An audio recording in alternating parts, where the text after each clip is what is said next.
Big tonight.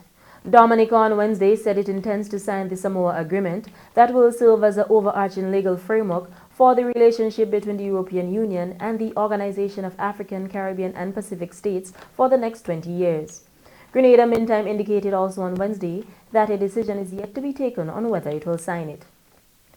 Dominica's Prime Minister Roosevelt Skerrit told a news conference that while he is aware of the concerns being raised in several quarters, including the Roman Catholic Church, the agreement does not depart significantly from the Cotonou Agreement, which it replaces.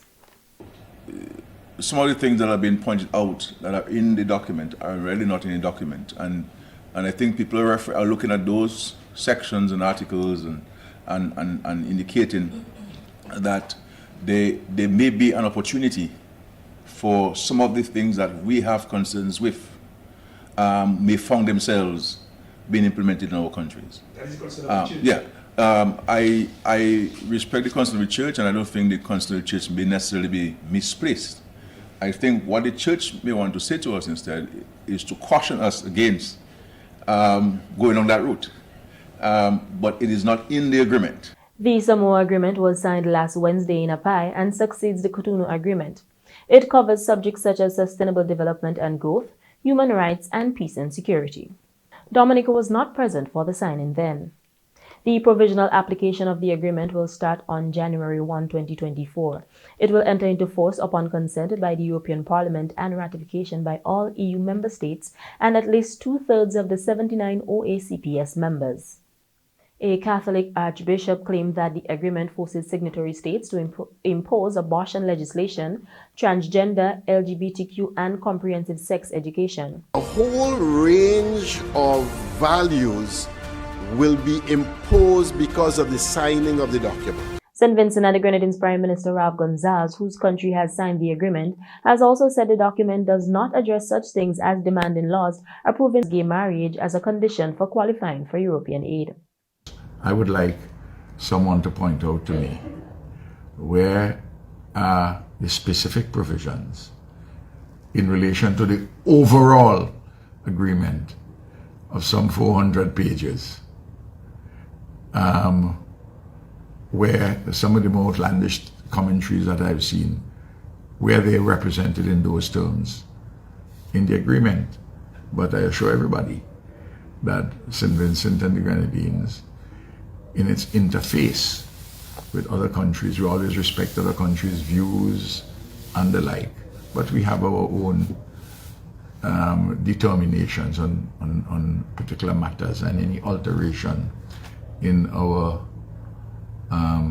existing law has to be done by our Parliament, and there is no intention for the Parliament to alter any of our positions as they are laid out in our laws in relation to the controversial questions touching and concerning same-sex marriages and the like. Grenada's Foreign Affairs Minister Joseph Andel said that his country is still reviewing the draft agreement.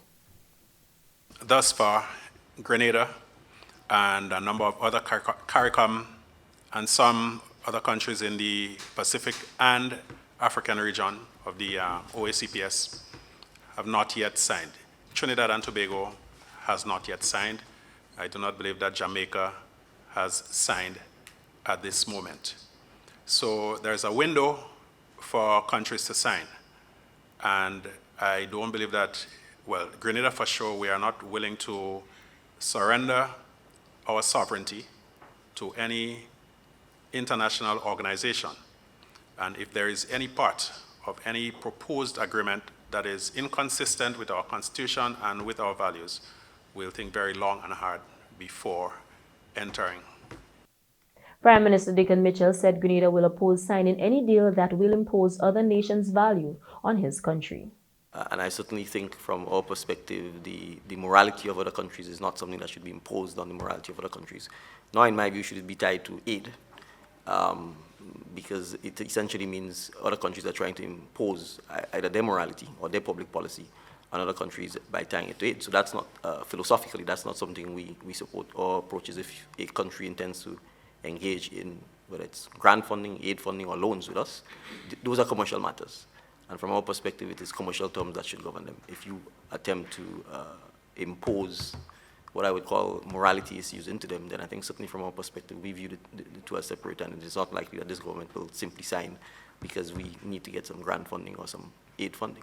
But he acknowledged that right now he is not aware if the claims made by the critics are accurate. I myself have not read the agreement, so I can't tell you whether the agreement says the things that people are saying it says. I suspect at the end of the day, our technocrats and bureaucrats who go through the agreement will best be in a position to tell us exactly what the agreements actually state.